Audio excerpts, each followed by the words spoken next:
In an interview for The Guardian around the release of Bloodborne and a general conversation about his career, Hidetaka Miyazaki mentions how Ico, a game where you play as a boy protecting a girl who doesn't speak the same language as you in a desolate fantasy setting, single-handedly showcasing the capabilities of what video games were capable of, more specifically in its minimalist approach to both game design and storytelling, and coupled with his other influences such as works of fantasy like Berserk, Dungeons & Dragons, A Song of Ice and Fire, and many others. He went on to apply those influences on Demon's Souls, a dying project he took partway through development, and once released, he went later on to expand those ideas into Dark Souls to huge acclaim, which spawned a whole genre unto itself. Now, I know you'll see where I'm going with this, and no, I'm not gonna come here and say that Armored Core 4 is a Souls game or adjacent to it, but please bear with me and listen to where I'm going with this train of thought. According to blogger DonDonRV, and I swear I couldn't find this info elsewhere, it's not widely known that during the development of Armored Core 4, another director was already in place when the project started, and similar to Demon's Souls, midway through the development, said director, who was never named, was moved on to another project, and Miyazaki, who was already a planner on Last Raven and working on the same role here, was appointed as director for both AC4 and For Answer. With this info, it's really hard to gauge just how much influence Miyazaki had on the project compared to the work already done with the previous director, but even so, it would be foolish of me not to at least see how certain aspects of AC4 are definitely in the same language of the Soul series, not in a mechanical sense, as the game is still Armored Core through and through. But in terms of the presentation, you can feel something, as if it's trying to say something, and after experiencing it, I feel that particular aspect doesn't get discussed enough, which is why I want to explore it in detail, as well as the new game design approach of this new 4th gen. For its entirety, the series has remained static, not discarding the iterative design they've been working towards from the first PS1 entry until Last Raven, but more obviously its game design, where the familiarity translates equally to all games, like the game feel and controls, the customization and economy, the structure of the missions, and many more. To its detriment, the general public was getting tired of it, and whenever you read the reviews from back in the day as titles go up, the general consensus was that while they're solid games, there was no innovation to be found, and the lack thereof made every game extremely similar to each other. Objectively, I agree with those points. I've long discussed how Armored Core was never a series preoccupied with innovation, and at that point, From's only concern was to add new mechanics that would make some substantial difference to the formula, like OB in AC2 and weapon purging in AC3. But subjectively, I couldn't care less, because the more I played, the slowly I became more infatuated with the series and I just wanted more. But if you know me, I'm never against the idea of change, and at some point it was inevitable that the series would need to do just that, this time in a very drastic shakeup that completely alters the feel, and it's different to what came before, especially with the introduction of a new console generation and multi-platform development, as AC also made its debut on Xbox consoles with this entry.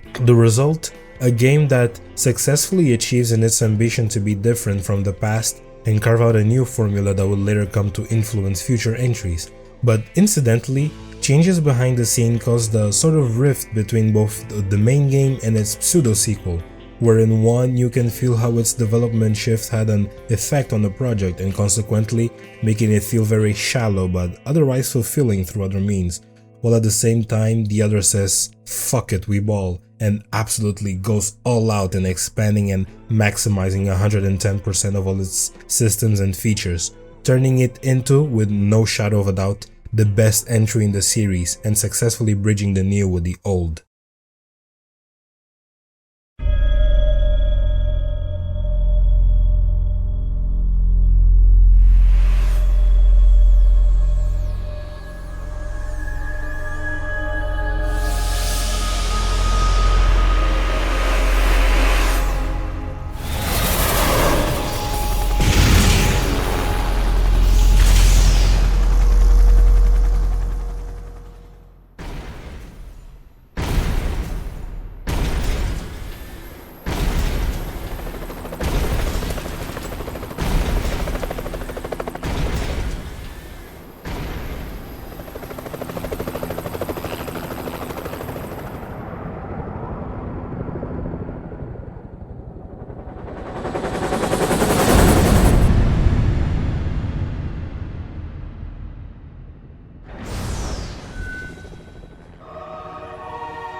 AC4 is set in a new continuity, taking place in a world event known as the National Dismantlement War, where amid overpopulation, dwindling resources, and civil unrest, 6 major corporations launch a coordinated global uprising with the aim to overthrow all global governments and usher in a new world order of corporate enforced peace, the Pax Economica as they call it.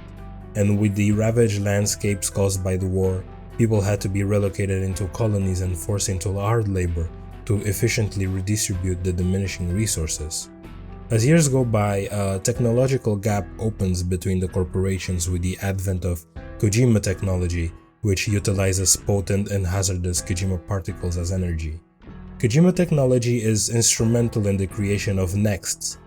generation armor core mechs, and the corporations begin waging a shadow war amongst themselves for control of it. I have to say that the premise and execution of this narrative is phenomenal.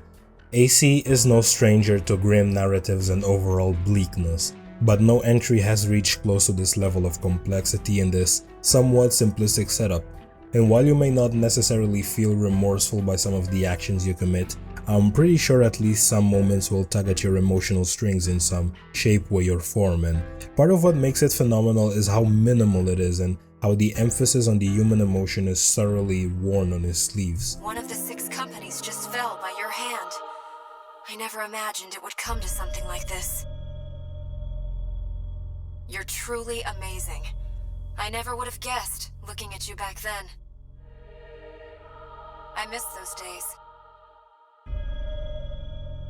I kept thinking of the word intimate while I was playing through the game, but I think minimal fits it better because, compared to previous entries, a ton of elements, not just in the story, but mechanically as well, were either stripped back or streamlined to the point where one could say the game feels a bit empty, and intentional or not, I like the idea of it being purposeful. For example, there's no mailing system to be seen.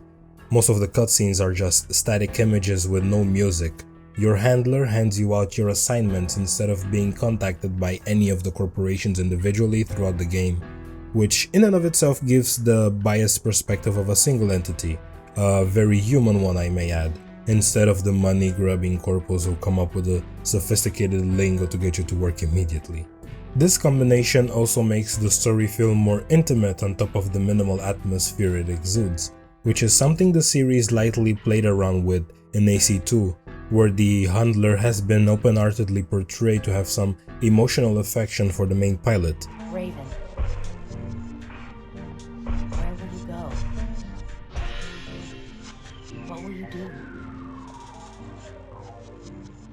But here, it feels more poignant than ever, and what seals the deal is that by the end she physically grabs the Lynx and both escape from their confinement for a temporary break. She took him and left Anatolia. I had no right to stop them, no words to keep them here. I'll stop my telling here.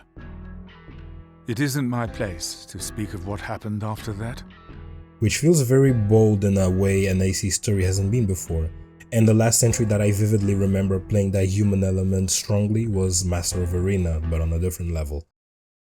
A new generation means a new leap in graphical fidelity and computational power, and in the case of AC4, it shows clearly just how much room there was still left to push in terms of fidelity and complexity, especially as this was their second next-gen game following Chromehounds on the Xbox 360.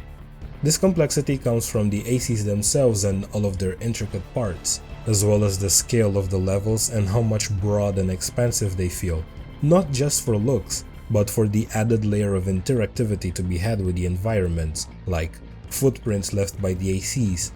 destructible chunks of structures and surfaces, and even bullet impact on the shell of some machines, which is a first for the series. But out of everything that you would expect from a leap to the next generation to offer, I was not prepared for an arguably simple component to have the most impact in the presentation, which was the lighting and the myriad of filters used throughout the game.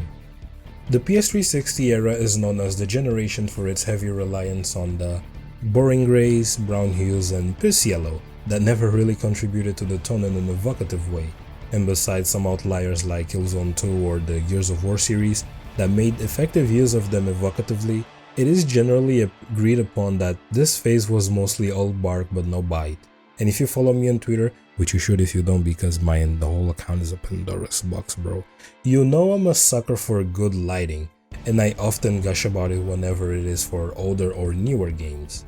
While I was expecting the initial visual tone to determine the entire mood of AC4 from what I've seen before playing, I completely forgot this entry being in the new generation also meant that lighting could now be more experimental, and that thought fully cemented itself at the end of Chapter 2, where the desolate environment with the arresting and pungent orange from the sunset clearly wasn't there to simply showcase the time of day, but the heavy shadows accompanying it with the exaggerated swagger of the film grain defined the overall atmosphere for the battle and ultimately what the game was gunning for. And this isn't just for show, as some missions also make use of lighting to manipulate your expectations and emotions in a distinct way that's pretty unexpected. Like for example in Chapter 3, when I was facing a parade of enemies in the buttfuck middle of the night, and then out of nowhere a brick house of a tank suddenly faces me. And it really shook me for a solid second before I composed myself and focused my firepower exclusively on him. And not just that moment, in general. The more I kept playing, the more I came to realize just how impactful the choices they made felt. And I found myself thinking of any game that has played with lighting like this in this generation, and none really came to mind besides Killzone 2. In tone with the minimalist story, attention to detail, and color grading, there is something to be said about the presentation of the general interface in UI 2 compared to previous entries.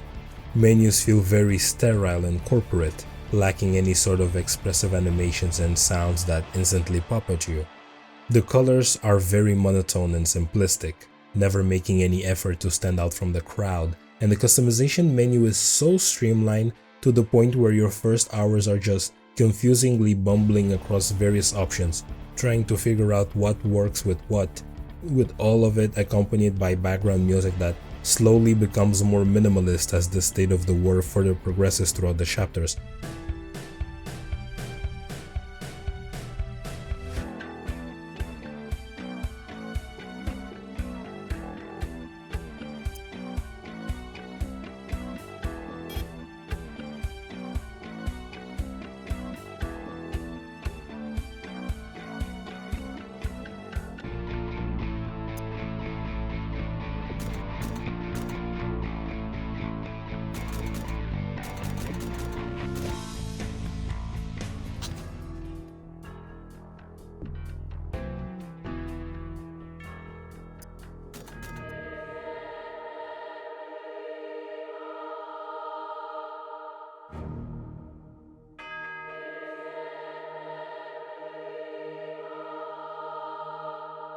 There's not many games you can say have such a bold stylistic choice from that time, and whether all of this was intentional or not, I strongly commend FromSoft for at least sticking with something that is very poignant compared to what came before. Alongside the changes in both story and presentation, the gameplay has been streamlined in the pursuit of a broader audience, and much of the intricacy present in the past is not fully gone, but it's been either removed, simplified, or retooled to favor the new speed-focused philosophy the game aims for. This gen introduces a new class of ACs called Nexts, and thanks to the advancements made in Kojima technology, every Lynx, which is the equivalent of a Raven, gets to pilot what is the equivalent of a fighter jet and a tank that also happens to host a nuclear bomb capable of radiation poisoning, which is just the icing on the cake. The general game feel is much faster, where in previous entries you had to consider your environment and plan accordingly when it came to using ammo efficiently and navigating through spaces. Here that concept takes a backseat given the overall scope, and much of the level design is centered around big open fields and the occasional tight interiors that accommodate the size of your AC and the space needed for the new movement mechanics present to shine. Such changes bring on the idea that the game is dumbing down some of its elements for the sake of something that works for everyone, and I don't really buy into that idea because I don't think I've said it before, but I'm a big hater of the submarine missions in AC games, going back to the first one, and while I was expecting the same from this specific mission in Chapter 2, where in the past I just had to stand on it or use hover legs in later entries, here it felt more tactical, as I could just roam around the area as enemy submarines submerged and I just stood there in their face, ready to sink them. And it's not just that, as the environment also reacted accordingly to real-world physics and my actions, like the weight of my AC affecting the stability of the thinner ice blocks and subsequently breaking them, which is not just a cool detail, but it's also functions as a mechanic of being a hazard. Mechanically, the game may not show it in obvious ways, but some of the changes made to both the core and external functions of our ACs have been significant in a way that it doesn't just precede Nexus with the heat management, but the series as a whole, almost like a soft reboot. It starts from the basics of the FCS not just being limited to a box, but expanding the entire screen as enemies enter your field of view. New gameplay mechanics such as side boosting that completely removes the necessity to bunny hop, to more minor but significant changes when you start adding them up, like the heat system being replaced by Kojima particles and primal armor, AP being raised to a significant amount, leg weight being more lenient, boosting on the ground no longer consuming energy, and as you go through the list, most of these changes favor a faster paced game, with its execution being flawless but not with some faults. Case in point being the control scheme, which feels much more complicated than before. Thankfully they allow for custom remapping as its series history, and my choice was mapping the shooting to the bumpers and switching weapons to the face buttons, and it was smooth sailing for there. But when I jumped for answer, the awkwardness and cramps in my fingers were starting to settle in, so I just plugged my DualSense Edge to my PS3 to use the back buttons for boosting purposes. Customization is a bit of a mixed bag, and while I don't hate it nor do I love it, the word that comes to mind is lacking. When it comes to the types, a new addition are the stabilizers, which, given how some AC builds can be asymmetrical depending on the parts you equip, the stabilizers are mainly there to keep the overall weight evenly, so it doesn't affect your piloting ability significantly. And while they have some effect on the energy drain, it's not that noticeable.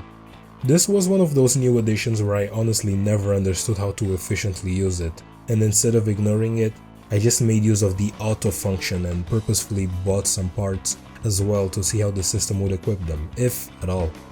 The tuning has been significantly expanded and it feels more integrated than what Nexus had, with it being only available in specific parts. Here, all changes affect your entire AC, as these can be invested in categories such as capacity, attack, acquisition, boost, mobility, and each category has subcategories that go into specifics. And I really love the amount of freedom it allows you when you want to tune a specific category for a specific missions, for example, as I had to do it in the last few missions myself. And that's about it if we ignore how kinda useless the addition of customizable side boosters are. So what's the mixed bag about it? Well, ladies and gentlemen, it's the parts themselves. Shocker.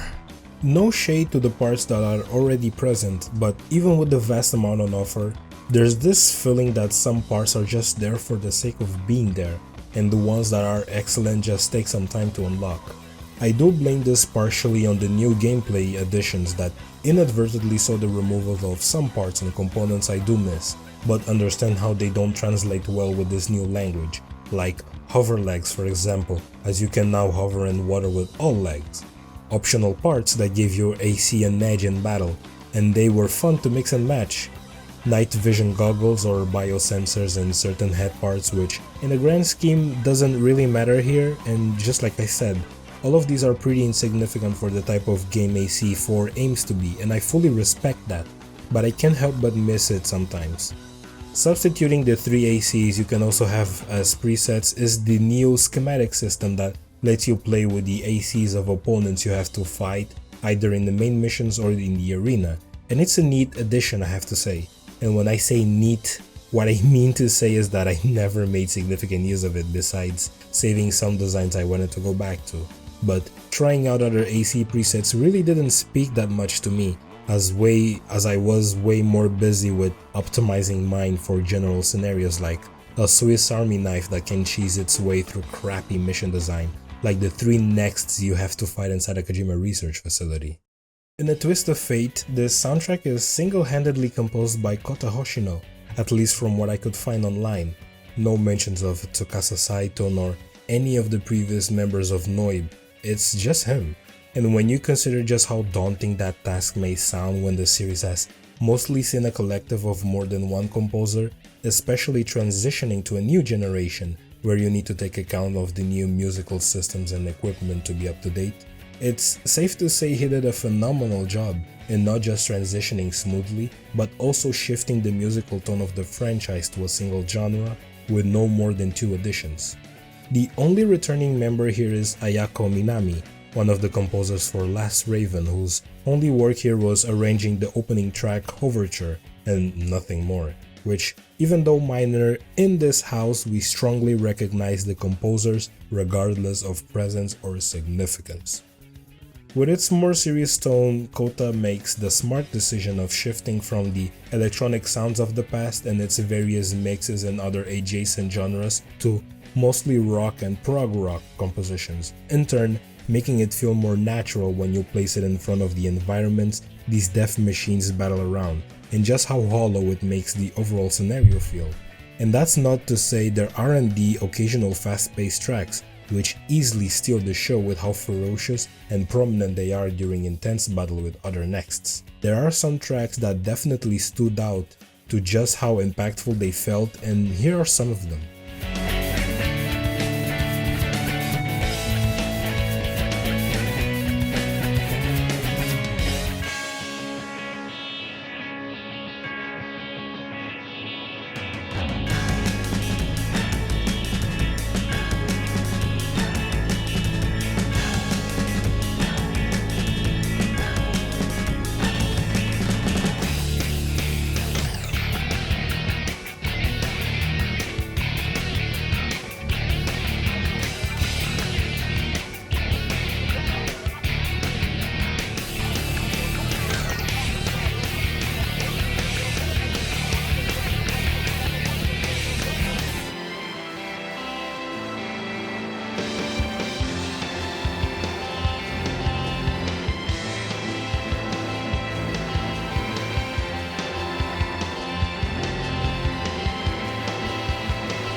Overall, while the game feels somewhat empty in its grand scheme, I was definitely not disappointed by everything else, like the presentation, music, and the overall atmosphere, and once I took that part and positioned it in my overall feelings for this entry, I also genuinely wondered if Miyazaki had such a major influence on the tone, given how the Souls games follow that same desolate and somber tone similar here. But regardless, it's really fascinating how in his first project as a director, his influence can have this much of a ramification from what the series stood for in the past, and if their initial goal was to soft reboot the series in a poignant way, then they've certainly succeeded, and it slowly became to me a great minimalism masterpiece that makes the most with the little it has. For Answer on the other way is the opposite of this, and in many ways is the antithesis of what 4 stands for. By being the beefed up sequel that makes the most out of it itself, in every department it successfully reaches a bar the series hasn't seen yet.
For Answer serves as a pseudo-sequel in the same continuity but with different characters, where 10 years post the National Dismantlement War, much of the land below has been left in a decrepit and decaying state due to the constant use of Kojima technology during the war and how its radiation quantity slowly built up to an uninhabitable status. In response, all major corporations that survived unified into a single entity known as the League of Ruling Companies, and in the pursuit to save what's left of humanity, they've devised a plan to build massive floating platform named Cradles, as the air up above was cleaner and habitable. Another side effect of the war was corporations distancing themselves from their Lynx pilots as they feared their power and independence, so the remaining Lynx now work as a mercenary group known as Collared, and as a response, the League built huge machineries known as arm forts, sizing almost 1,000 meters in height and width, and so continues yet another war between the League, Collared, and all adjacent. While AC4 focused on presenting its story through a limited number of perspectives, For Answer goes back to its roots and significantly expands the number of parties that have a significant play in this war, whether it be the individual corporations themselves or the mercenaries, and as you progress, you really start feeling the intensity of your actions by the missions you pick, the counters you invite, and how it coalesces into a great epic that it honestly only possible here. And not to say these choices have profound mechanical consequences, but when you take a step back and look at the whole picture, it definitely weighs on you the absolute scale of the actions unfolding. In some ways, jumping from Armored Core 4 to For Answer and noticing the differences reminded me a ton of just how Devil May Cry was in a similar predicament. If you're a fan of DMC, then you should be aware of the development of Devil May Cry 2 and 3, where in a similar position, Hideaki Hitsuno, the game director, had to be placed at the last hour to course correct the ship that was way off course with 2, and not wanting that title to tarnish the reputation of the series and be a stain on his legacy, he sought out to make DMC3 the greatest game he could develop to the best of his and the team's ability, and not only did they deliver on that, DMC3 is widely recognized as one of the greatest video games of all time. And whenever I look at it, this rings very true of For Answer, not just the whole time for the general masses. Another curiosity is that if you check the release order of the series from Master of Arena up to AC4, the entire Armored Core series saw a yearly release, which was mainly thanks to that unchanged formula. But with For Answer, you can feel they really needed some more time to realize its full potential, and to do so, they took an extra year to fully capitalize on its prospects. And you can immediately notice it in its tone of the story and its sheer ambition in scale and scope, how much more bombastic the music is, and how a return to form the series sees itself return, where they merge the best of both worlds, with the setup of the OG and AC games regarding the corporations, contours, and individual briefings, which are beautifully motion designed by the way, to the new game design revisions of AC4, now greatly optimized, and in some ways it reminded me a lot of Armored Core 3 and Silent Line, one of my favorite entries in the OGen, and how they perfected the overall formula and fully maximized on its potential by mix and matching content with the basics that were already established. Believe it or not, I was actually not vibing with For Answer in my first few hours. And this was due to how importing data doesn't really matter that much, because upon accessing my schematics, I got hit with the parts missing message, and it sucked a lot, the idea of not being able to use my fully decked out AC from the start. So for a while I was really grumpy and just going along to see where the game was going, and immediately that grumpiness disappeared in the final mission of Chapter 1, where you get to battle this man-made horror. Those cannons will rip you to shreds. Focus on evading their fire.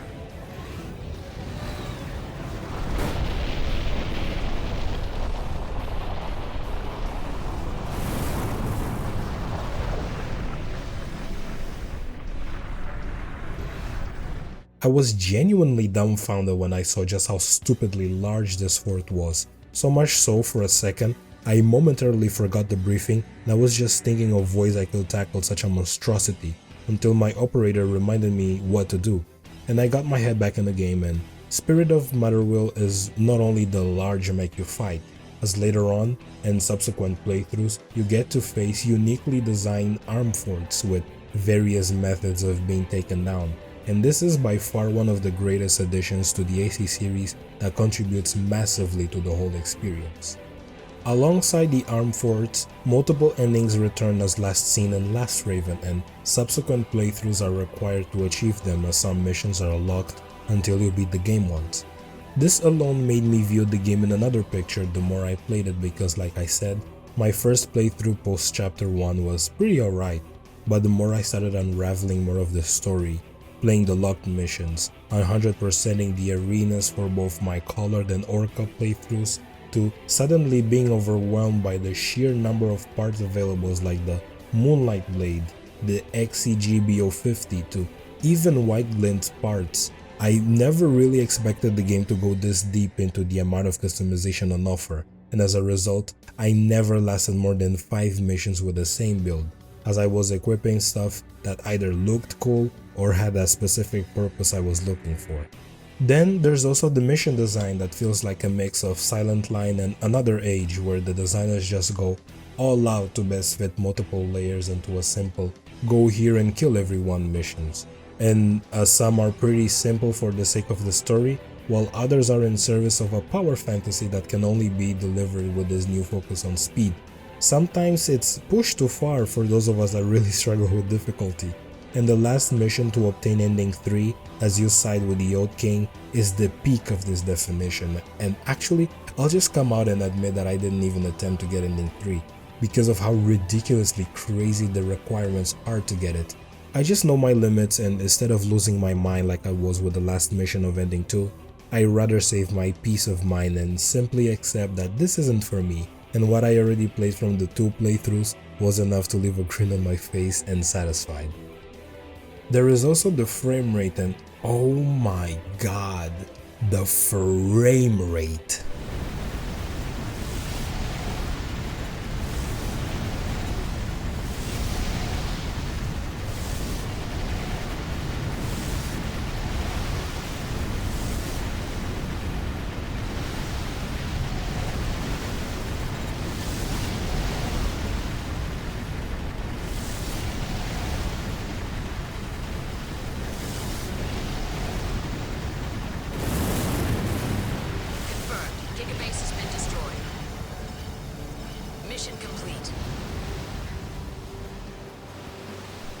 Like I mentioned in my Jedi Survivor video, my tolerance for low frame rates is very high, and it'll rarely bother me unless it's critical, but For Answer is on another level. So much so that in my second playthrough I managed to tank the entire performance to single digits to much of my PS3 demise. She's not dead, by the way. And I just couldn't stop wondering how my PS3 and the game itself were even alive. It's truly insane how low you can dip it, but I do have to acknowledge that the single dips were on my part, as I had the Fluorite equipped, and it absolutely murders the frame rate to inconceivable amounts.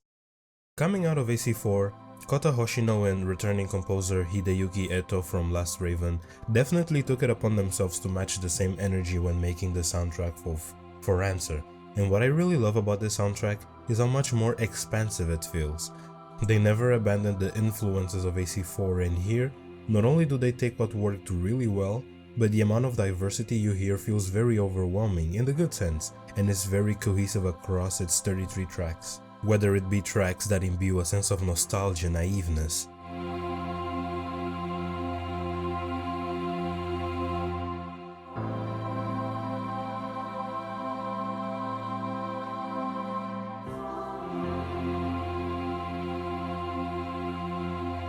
the ridiculously angelical vocals that give you a sense of security within the imminent danger on display,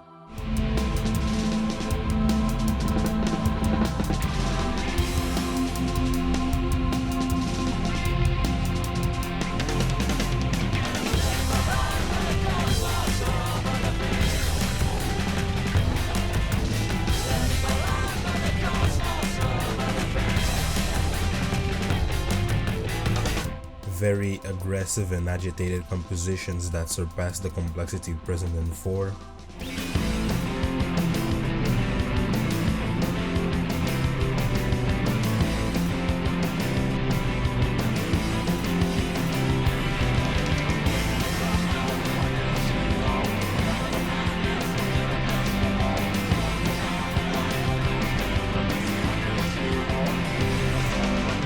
and the ones that paint a clear picture of the bleakness of the world.